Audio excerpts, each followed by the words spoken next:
한국의 어느 학원가. 이곳에는 젊은 미국 여성과 한국인 남성이 하나의 건물에 빼곡하게 들어선 학원들을 바라보고 있습니다. 그런데 이를 바라보는 미국 여성의 표정이 조금 이상한데요. 옆에 있는 한국인 남성에게 들으라는 듯 이렇게 학원이 많은 곳들은 대체로 후진국이라며 고개를 가로저으며 이야기합니다. 그런데 잠시 후 이 미국 여성은 한국의 학원에서 충격적인 경험을 하게 되고 그 경험 때문에 완전히 달라진 삶을 살게 되었다고 하는데요. 도대체 그녀에게는 무슨 사연이 있었던 것일까요? 메디슨. 이 아빠 생각에는 말이야. 나중에 우리 딸이 수학 선생님이 될 것 같아. 그래서 그 분야에서 큰 업적도 쌓고 아주 훌륭한 선생님이 되는 거지. 지금 네 나이에 수학을 이 정도 수준까지 해내는 아이는 아주 드물거든. 저는 미국 노스다코타주에서 나고 자란 평범한 여대생 메디슨 가르시아라고 합니다. 사실 지금에서야 저를 소개하면서 평범하다고 말씀을 드리지만 과거에는 그렇지 못했습니다. 과거에 저는 남들과는 다른 인생을 살았고 또 저 자신도 남들과는 다르다고 느꼈으니까요. 저는 미국에서도 평균 이하의 가난한 집안에서 자랐습니다. 어머니의 얼굴은 한 번도 본 적이 없었고 아버지의 손에 키워졌죠. 그러다 보니 다소 평범한 미국의 가정집과는 동떨어진 생활을 해야 했습니다. 학교에 다니면서 다른 아이들을 만나게 되었고 제가 그 친구들과는 다른 형편이라는 것을 자연스럽게 느낄 수 있었죠. 친구 중에서는 학교에 수업을 마친 이후에도 별도의 개인 교습을 하는 학생들도 있었습니다.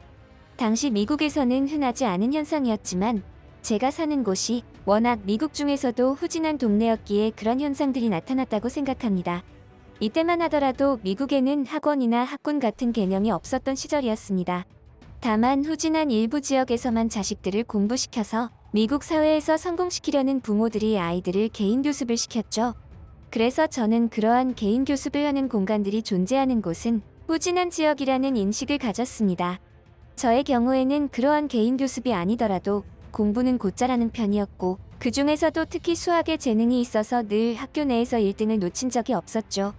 저에게 있어서 유일하게 잘하던 것이 공부였고 그 중에서도 특히 수학이라는 과목이었습니다.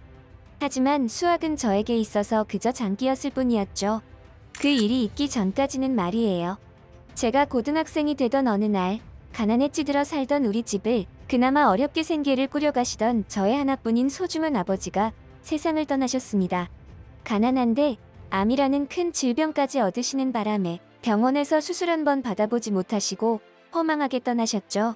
이때부터 저는 나 홀로 이 세상을 살아가야 하는 상황에 놓이게 되었습니다. 그나마 저학년이 아니라 고등학생이라는 나이였기에 불행 중 다행이라고 해야 할까요? 아버지가 돌아가시면서 남기신 그 유언 같지 않았던 말은 저에게 있어서 유언이 되어버리고 말았습니다. 메디슨. 이 아빠 생각에는 말이야. 나중에 우리 딸이 수학 선생님이 될 것 같아. 그래서 그 분야에서 큰 업적도 쌓고 아주 훌륭한 선생님이 되는 거지. 지금 네 나이에 수학을 이 정도 수준까지 해내는 아이는 아주 드물거든. 그러한 아버지의 말씀들은 아직도 제 귓가에 맴도는 듯했죠. 아버지가 돌아가셨는데도 그 슬픔이 채 가시기도 전에 앞으로 나 혼자 어떻게 살아가야 하는지와 같은 현실적인 생각을 하는 저의 뇌 구조는 정말이지 감정까지 수학적인 구조로 변해버린 느낌이었습니다. 하지만 왜일까요? 아버지의 유언 때문인지 그때부터 저는 수학에 집착하게 되었습니다. 진짜로 수학 선생이라도 되겠다는 건지, 저처럼 가난한 사람이 과연 수학을 다른 아이들보다 조금 더 할 줄 안다고 해서 선생님이 될 수 있을지는 의문이었습니다.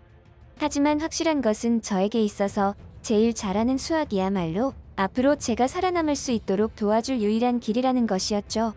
이 당시에 저는 우물 안의 개구리처럼 저보다 수학을 잘하는 사람은 존재하지 않을 것이라 여겼습니다. 그러한 다짐을 하자 앞으로 내가 어떤 과정을 거쳐서 좋은 수학 선생이 되기 위한 노력을 해야 할지 곰곰이 생각하게 되었습니다. 아니, 사실은 제가 수학 선생이 되어서 밥을 먹고 살 수 있을지를 가늠해 본 것이었죠. 그리고 제가 내린 결론은 하버드에 진학하여 제가 아는 한 최고의 수학 선생이 되는 것이었습니다. 그래야만 이 길로 나아가 나 홀로 이 세상을 살아가는데 든든한 위장막이 되어줄 것이라 생각했거든요. 게다가 그것이 아버지의 뜻을 이을 수 있는 최고의 선택이라 믿었습니다. 그리고 마침내 저는 그것을 이루어내고야 말았죠. 하버드 수학통계학과. 마리 하버드지 그곳을 생각만으로 진학할 수 있는 사람은 아마도 거의 없을 것입니다. 물론 그곳에 진학하기 위해 제가 노력을 하지 않았던 것은 아니었습니다. 그 누구보다 열심히 노력했다고 자부하죠. 수학에 한해서는 자신이 있었습니다. 하지만 이곳 하버드에 와서는 제가 유난히 특출난 사람이 아니라는 것을 깨닫게 되었습니다. 이곳에는 나와 비슷한 수준의 인재들이 널려 있었죠. 이러한 사실에 저 스스로가 큰 실망감을 느끼는 것을 보면 저는 그동안 다른 평범한 사람들보다 우월하다는 역겨운 우월감을 가지고 살아왔었나 봅니다. 아버지가 저를 이런 괴물이 되기를 바랐을까 생각해보았지만 그건 당연하게도 아닐 것 같았죠. 내가 이곳 하버드 수학과에 오게 된 이유가 뭘까? 아버지를 위해서? 아니면 내 한 몸 잘 먹고 잘 살고 싶어서? 잘 모르겠습니다. 이제는 그런 것은 그다지 중요하지 않은 느낌이었죠. 하버드는 세계에서도 알아주는 명문대학답게 미국뿐만 아니라 여러 국가의 인재들이 모여 있었습니다. 그 중에는 어쩌다가 저와 친분을 쌓게 된 한국인 친구 민수가 있었죠. 그 친구는 수학뿐만이 아니라 다른 여러 분야에서도 두각을 나타내는 훌륭한 인재였습니다. 한 번은 민수에게 갑작스러운 질문을 던진 적이 있었죠. 아무렇지 않은 척하며 던진 질문이었지만 사실은 저의 솔직한 호기심이었습니다. 너는 수학과인데 어떻게 다른 전공들의 지식까지 두루 겸비하고 있느냐고. 그런 쪽으로도 공부를 할 수 있는 여력이 있느냐고. 그랬더니 민수는 다소 어이없는 말을 했죠. 한국에는 교육열이 워낙 뜨겁고 치열해서 어릴 때부터 책을 많이 읽었고 공부하는 시간이 아주 많았다고. 그래서 자신의 이러한 지식도 그 당시에 많은 시간 공부에 투자할 수 있었던 덕분이라고요.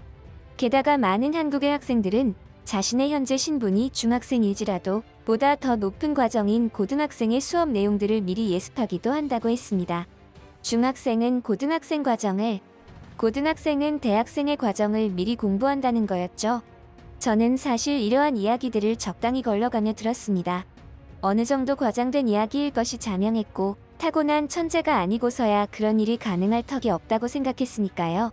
민수의 말이 진짜라면 한국의 학생들은 죄다 천재여야만 하는데 그건 현실적으로 말이 안 되는 말이었죠. 물론 한국인이라는 민족의 특성상 인종적으로 머리가 영리한 민족이라는 것은 저도 잘 알고 있었습니다. 이는 실제로 여러 학계에서도 연구를 통해 드러난 사실이었으니까요. 하지만 민수의 말은 너무 지나친 느낌이었습니다. 그런 저의 모습에 민수는 제가 자기 말을 의심한다는 것을 눈치챈 모양이었어요. 이번 학기가 끝나면 자기와 함께 한국에 가보지 않겠느냐고 하더군요. 그곳의 학생들이 어떤 식으로 공부하는지 그리고 그들의 수준이 어떠한지 직접 한번 확인해보자고 말이에요. 저는 민수의 그 말에 상당한 호기심이 동했습니다. 민수의 말에는 진심이 묻어 있었기 때문이죠. 제가 민수의 수준을 너무 높게 보았던 것일까요? 민수가 생각하는 그 수준이 저에게 있어서는 다소 평범하거나 별것 아니리라는 생각을 지울 수가 없었습니다. 또 한편으로는 제 마음속에는 다소 사악한 생각이 들기도 했습니다. 직접 한국에 가서 그 아이들의 수준을 낱낱이 파헤쳐서 그들 스스로가 그저 평범하다는 것을 깨우치게 만들고 싶었죠. 그렇게 저와 민수는 학기가 끝나고 마침내 한국을 방문하게 되었습니다. 처음 방문했던 한국의 이미지는 아주 의외였습니다. 동방의 후진국을 예상했기에 더욱 그랬는지도 몰랐죠. 민수는 한국에서 학원 문화가 발달하여 많은 학생이 정규 교육 외에도 학원에서 공부하는 학생들이 많다는 소리를 들었을 때부터 사실 저는 한국이 후진국이라는 생각을 지울 수 없었습니다.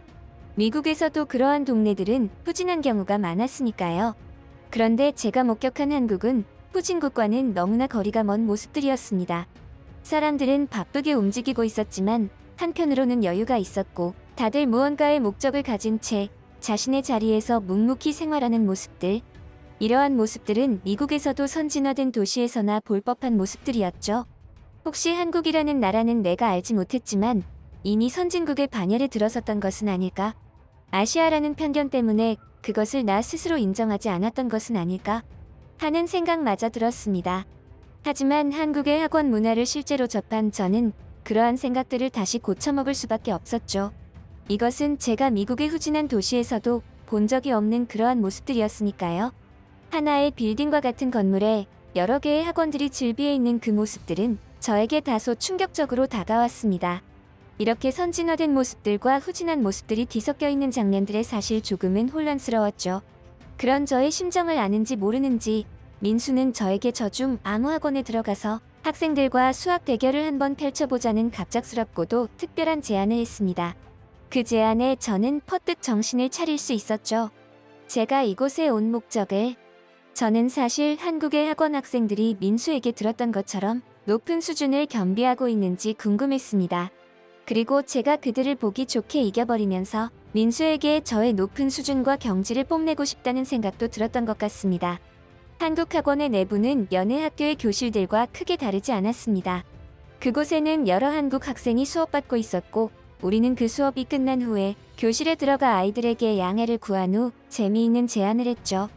하버드생인 우리의 소개를 하고 수학 문제를 통한 대결을 펼쳐보자고 말이에요. 다행스럽게도 학생들은 아주 흥미롭다는 반응을 보였습니다. 그 초롱초롱한 눈빛들을 보는 순간 저의 마음에도 일련의 변화가 일어나는 것 같았죠. 그동안 살짝 잊고 살았던 수학 문제를 해결하기 위한 그 원초적인 열망들, 그리고 참으로 이상한 일이었지만 돌아가신 아버지까지 생각났습니다. 어떠한 수학 문제를 가지고 대결을 펼칠지 고민하다가 한국 학생들이 수업을 받고 있는 교재를 보고 그 수준을 파악하려고 했죠. 저는 그들의 수업 교재들을 확인하고 놀라움을 감추지 못했습니다. 이 학생들은 고등학교 3학년 학생들이었는데 그들이 배우는 교재는 이미 그 학년에서 배우는 내용을 훨씬 상회하고 있었던 것입니다. 하버드에서 공부 중인 제가 보기에도 어려운 문제들이 빼곡했죠. 저는 민수를 바라보며 무언의 충격을 표했고 민수는 그저 어깨를 으쓱해 보일 뿐이었어요. 그거 봐라. 내 말이 맞지 않느냐 하는 표정이었죠. 민수와 저는 그들이 배우고 있는 수준의 수학 문제를 하나 선출했고 칠판에다가 문제를 적었습니다. 그리고 각자 해당 문제를 풀고 각자의 방식대로 풀이를 해석하는 식으로 대결은 펼쳐졌어요. 저는 정말이지 최선을 다했습니다. 제가 하버드에 가기 위해 머리를 굴린 것보다 더 과하게 굴렸죠. 아마도 이 학생들에게 패배하기라도 한다면 너무나 창피할 것 같다는 생각이 들었던 것 같습니다. 저는 수학 문제를 푸는데 집중했고 누구보다 먼저 이 문제를 풀이하겠다며 나섰습니다. 칠판에서 한참을 문제를 풀이했고 저는 의기양양하게 뒤로 돌아서 민수와 한국 학생들을 바라보며 나의 풀이가 어떠냐며 질문을 했죠. 그리고 이어진 한국의 한 학생의 발언에 큰 충격을 받고 말았습니다. 그 학생은 다소 소심하게 부끄러운 듯 말을 이어갔지만 그 입에서 나오는 말들은 절대 소심하지 않았고 단호했습니다. 제가 열심히 풀어놓은 풀이가 잘못되었다는 지적을 받은 것이었어요. 알고 보니 이 문제에는 한 가지 함정이 존재했는데 그 함정을 제대로 간파하지 못한 제가 실수를 저지른 것이었습니다. 너무나 부끄러웠죠. 이러한 수준의 수학 문제를 오랜만에 풀어보는 것이기도 했기에 이런 실수가 나온 것이지만 그건 일말의 변명거리조차 되지 않았습니다. 한국의 학생들에게 수학 대결을 깔끔하게 패배를 해버린 그날 이후로 저의 삶에는 큰 변화가 생겼습니다. 한국의 학생들은 아침부터 밤늦게까지 공부한다고 하는데 시간을 쏟으며 대학 진학에 온 에너지를 쏟는다는 것을 알게 됐고 그것은 제 인생에 있어서 최고의 자극이 되었습니다. 한편으로는 수학에 관해서는 제가 최고라는 자만심을 가지고 있던 저였는데 그것이 아직 대학교의 문턱에도 발을 들이지 않은 고등학생들에 의해 깨지게 되면서 저에게는 자극적인 충격이 되었던 것입니다. 지금의 저는 하버드 내에서도 우수한 성적으로 졸업을 하여 한국으로 가서 한국의 학생들을 가르치는 것을 최종 목표로 노력하고 있습니다. 저를 이긴 학생들을 가르칠 수 있는 수준을 만드는 것. 저에게 있어서 이것보다 더 값진 도전이 있을까요?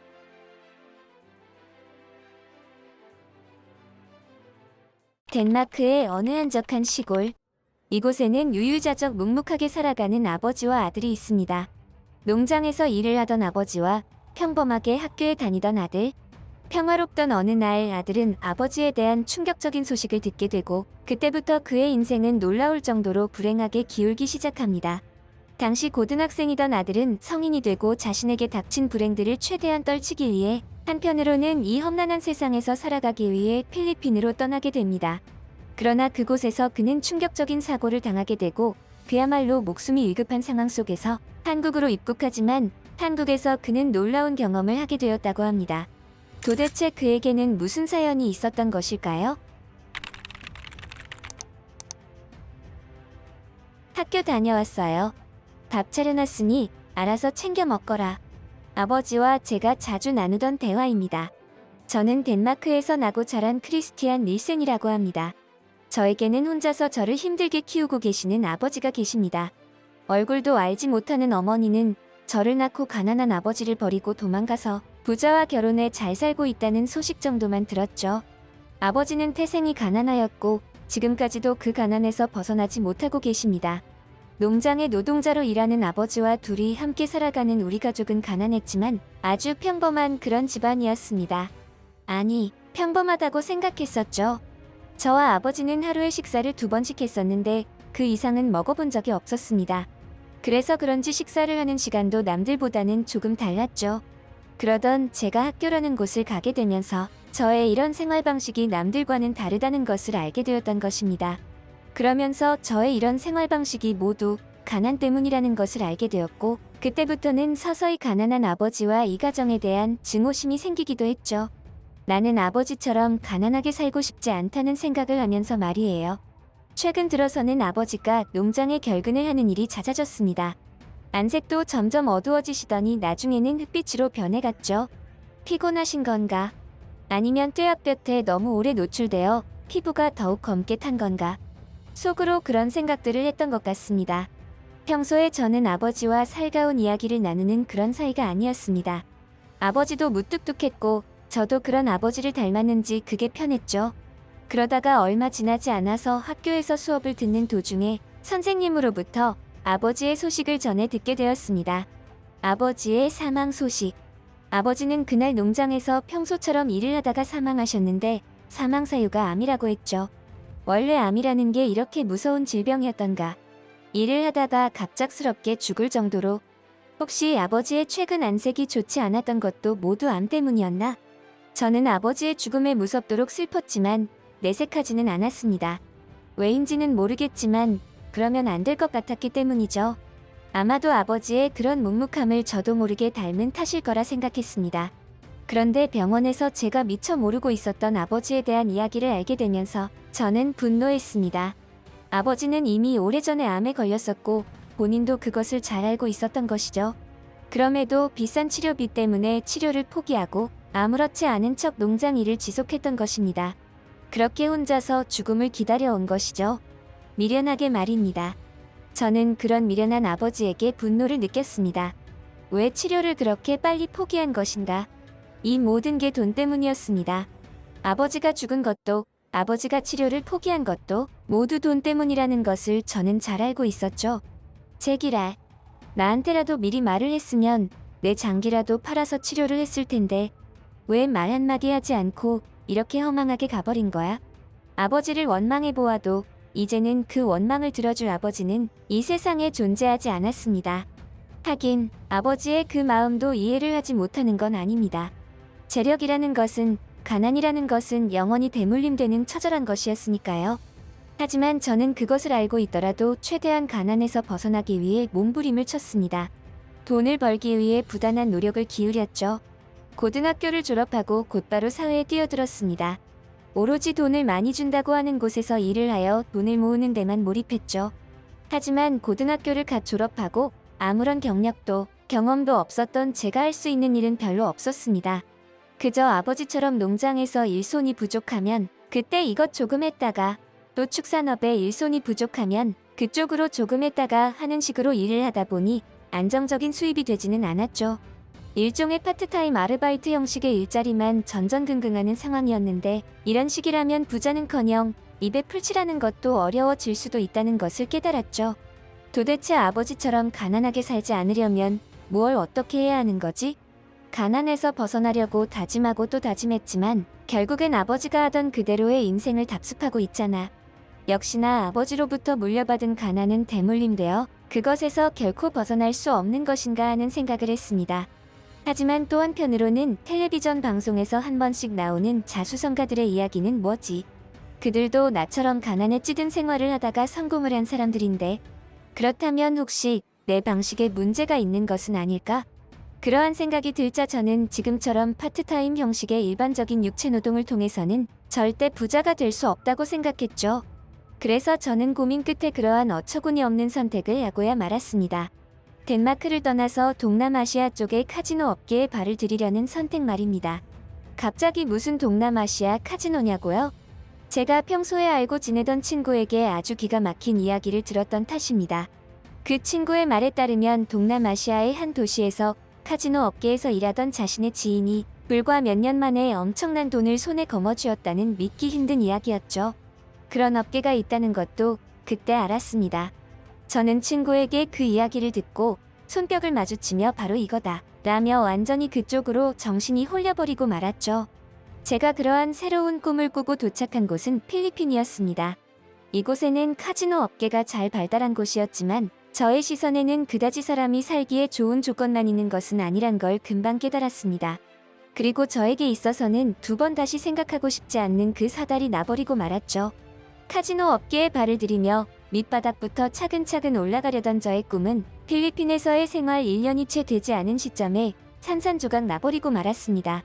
이 일에 어느 정도 적응을 하면서 덴마크에서 버는 돈보다 몇 배는 더 많은 돈을 벌기 시작했죠. 저는 기뻤습니다. 이러다가 금방 제가 원하던 수준의 자산을 만들 수 있을 것이라 생각했습니다. 그래서였을까요? 그런 희망차고 희열에 가득 찬 표정을 감추지 못했던 저는 퇴근길에 저의 어깨에 어깨동무를 하며 접근하는 의문의 남자를 만났고 그 남자로 인하여 저의 인생은 완전히 송두리째 뒤바뀌어 버렸습니다. 강도였던 그 남자는 저에게 지갑과 소지품을 갈취했고 그것으로 끝내지 않고 저의 일신상에 위해를 가하기 위해 흉기로 공격을 가했죠. 저는 꼼짝없이 죽는구나 하는 생각을 떨칠 수가 없었습니다. 그도 그럴 것이 강도로 인해 온몸에 치명적인 공격을 당했고 심지어 손가락이 잘리는 부상을 입었으니까요. 하지만 저는 살고 싶었습니다. 이런 곳에서 이렇게 허망하게 죽는다면 하늘에 계신 아버지를 뵐 면목이 없다고 생각했죠. 그렇게 저는 강도와의 처절한 결투 끝에 겨우 제압하는 데 성공했고 떨어진 신체 일부를 주워 그곳을 벗어났습니다. 출혈이 깊었기에 정신이 혼미했지만 최대한 빠르게 병원으로 이동했습니다. 떨어져 나간 신체의 일부도 빠르게 수술을 하기만 한다면 문제 없을 것이라는 희망을 가지고 말이죠. 하지만 그런 저의 희망은 필리핀의 병원에서 산산이 부서지고 말았습니다. 필리핀에는 이런 신체 접합 수술 같은 큰 수술은 힘들다는 것이었죠. 그리고 이런 수술을 하기 위해서는 아시아 쪽에서는 한국이나 가야 가능할 것이라는 말도 덧붙였습니다. 결국 저는 그곳에서 일반적인 지혈 조치만 받은 채 나올 수밖에 없었죠. 이러한 상황에서 목숨을 건진 것만으로도 위안을 삼아야 할 상황이었지만 저는 너무나 억울하고 분통했습니다. 저는 그저 가난에서 벗어나고 싶을 뿐이었는데 병에 걸리더라도 최소한 치료는 받을 수 있는 정도의 상황만 바랄 뿐이었는데 그런 저에게 왜 이런 일들이 일어나는지 너무나 억울하고 분통했던 것입니다. 필리핀 의사는 한국으로 가려는 저에게 지금 곧바로 한국으로 넘어가 병원에 가더라도 이미 접합 수술이 가능한 시기를 놓칠 확률이 있어서 큰 기대는 하지 말라고 했습니다. 물론 저도 그 의견에 동의하는 바였습니다. 골든타임이 중요한 접합 수술이기에 더더욱 그랬죠. 그럼에도 저는 잘려진 신체에 대한 접합 수술을 받기 위해 지체하지 않고 한국으로 입국했습니다. 하지만 저는 한국 병원에 도착하면서 작게나마 바라고 있었던 작은 희망마저 사라지는 것을 느꼈죠. 솔직히 말씀드려서 한국 병원 응급실을 찾은 저는 큰 실망감을 감출 수 없었습니다. 보통 이 정도의 신체 절단 사고의 경우에는 다급하게 움직이며 곧바로 수술을 진행해도 모자랄 판이었는데 응급실 간호사부터 시작해서 너무나 평온하고 태연한 상태로 저를 마주했기 때문입니다. 그 모습을 본 저는 솔직히 저의 손가락을 포기했습니다. 이미 늦은 상황이었고 지금 저들의 반응을 보면 이곳에서 긴급하게 수술을 받는 것도 어려워 보였기 때문이죠. 겨우 힘들게 한국까지 왔지만 모든 것을 포기해야만 하는 상황이 되어버리고 말았습니다. 그런데 바로 그때 저는 제 눈과 귀를 의심해야 했습니다. 저에게 간호사가 다가오더니 응급실에서 긴급 수술을 실시할 테니 준비하라는 말을 했습니다. 실제로 저는 얼마 지나지 않아서 그곳의 간호사분들과 의사 선생님의 도움으로 무사히 수술받을 수 있었습니다. 한국의 의사 선생님의 말씀에 따르면 아주 간발의 차이로 접합 수술이 가능할 수 있었다고 했죠. 조금만 더 지났다면 근육과 신경이 모두 괴사하여 접합 수술이 불가했다는 것이었습니다. 그리고 정신력이 참 대단하다며 엄지를 들어 올리시더군요. 비록 수술받고 꽤 시간이 흘렀지만 아직까지 손가락이 예전만큼 자유롭게 움직이지는 못합니다. 하지만 재활훈련을 통해 조금씩 좋아지고 있는 상황이죠. 만약 그때 한국에서 수술받지 못했더라면 저는 아이의 손가락을 포기해야만 했던 상황이었는지라 그 자체만으로도 너무나 감사한 마음이 큽니다. 저는 그 이후로 한국에서 여러 가지 경험들을 하게 되었고 그 경험들은 저의 인생에 있어서 아주 긍정적인 변화를 가져다 주었습니다. 애초에 편하게 큰 돈을 버는 일은 이 세상에 존재하지 않는다는 사실을 깨달았죠. 저는 한국인들의 부지런함이 좋았습니다. 그들은 늘 아침부터 성실하게 움직였고 그런 모습들은 저에게 신선하고 긍정적인 생각을 하게끔 만들었고 에너지가 되었습니다. 그리고 그들은 그들 자신의 재산이 많고 적음을 떠나 각자의 자리에서 만족하며 살아가고 있었고 그 때문인지 늘 타인에게 친절한 사람이 많았으며 저는 그런 그들의 사소한 친절에 여러 번 감동을 받은 적이 있었죠. 그래서 저는 결국 이곳 한국에서 살아가기로 마음을 먹었습니다. 한국은 도시와 시골의 조화가 아주 잘 어우러졌는데 저는 도심의 생활을 포기하고 한적한 시골에서 농사를 짓는 것을 택했습니다. 하지만 유럽에서 농사를 짓는 것과는 다르게 이곳에서는 농사를 짓는다고 해서 도심 속의 인프라를 전혀 누릴 수 없는 게 아니었기에 저에게는 더더욱 안성맞춤이었죠. 농사는 한 종목만 생산하지는 않았고 그때그때 여러 가지 품목들을 생산했으며 한국의 온라인 판매 인프라를 잘 이용해서 지금은 큰 부자는 아니지만 제가 원하는 만큼의 경제적 풍요로움을 누리고 있답니다. 이따금 아버지가 생각이 나곤 합니다. 그저 묵묵하게 자신의 일을 해가며 죽음조차 초연하게 받아들이던 그 모습이 그런 아버지가 싫었던 저였지만 어쩌면 오히려 그렇게 살고 싶었던 것은 아닐까 하는 생각이 드는 요즘입니다.